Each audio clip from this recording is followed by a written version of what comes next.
Welcome back. We move on with the next part of our interview.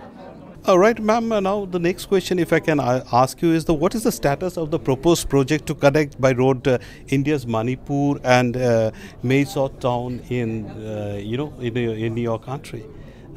What is the latest status? A lot had been said. In the specific areas, I do know that things are going on, and like there are obstacles there, but they're being worked out. Like some areas. I mean, Thailand and India really want to see that happen. So, all the other, problems with any large projects, those will have to be worked out. I'm sure they will. And what about the Trans-Asian Railway project connecting 28 countries and, your country also connected through Manipur? We thought of when will it happen really? Thailand has a major infrastructure plans to link the north, south, east, west corridor. So like that will, I'm sure it will expand to like each country will have to build that expansion. But for us, we'll be having speed trains and things like that, and I think that will be a great area of connectivity that we will facilitate, in our area. Even the northeastern state of Mizoram has the potential of expanding as a, if your port comes up and, that could become another passage through which goods can move. We are talking in terms of the good road connectivity. That is what is required, and it's of primary importance. Yes. You may know that Thailand is investing in the Dawai port in Burma, in Myanmar, and that would be an area of connectivity in terms of the ship cargoes. Your country already is exporting textile, rubber, so many items. Any other new items you would like to add to the list? We have a lot of electronics, like I think those are being exported here quite a lot as well. And automobile spare parts, I think we have a large Thai company that's based in India. And there are other areas, I think, like with the expansion and the people-to-people exchange, relationship building and all of that, I'm sure there'll be more that can come up. Right, Doctor, we have been talking about the projects which could be taken up, but one aspect which always concerns us is about the law and order. You must have heard about the law and order in this part of the country. There have been, law and order problems in almost all the states, especially the states bordering your country, Manipur, Myanmar. There are law and order problems. How do you see it?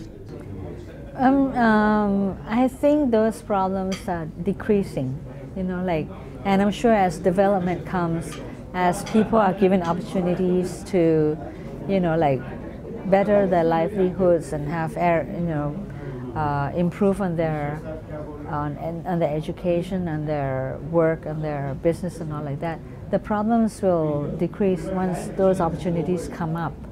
So things will have to be solved step by step, I think, but it'll get there. Right. Another focus which I could gather while you were addressing us is about the 50% of the landmass covered by trees, and timber would be one of the aspects you could look for.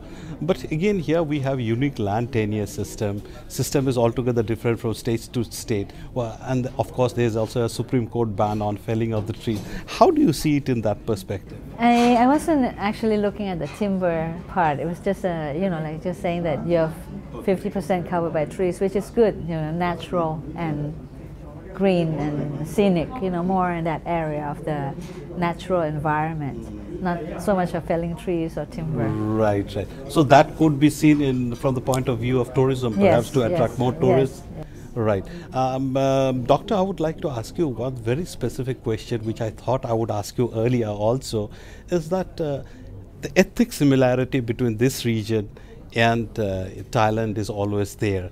It could be two streams separated, but ultimately the thing is that connection is there.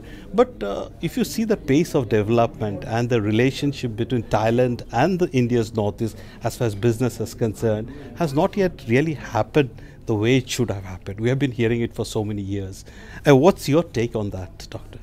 I think things are improved, the awareness, I would say, is improving, India and Thailand shares a very deep relationship in terms of religion, culture, and in this part, particularly, dating back to the 13th century, there's the Thai home, for example, and then that very interesting, deep down relationship and so forth.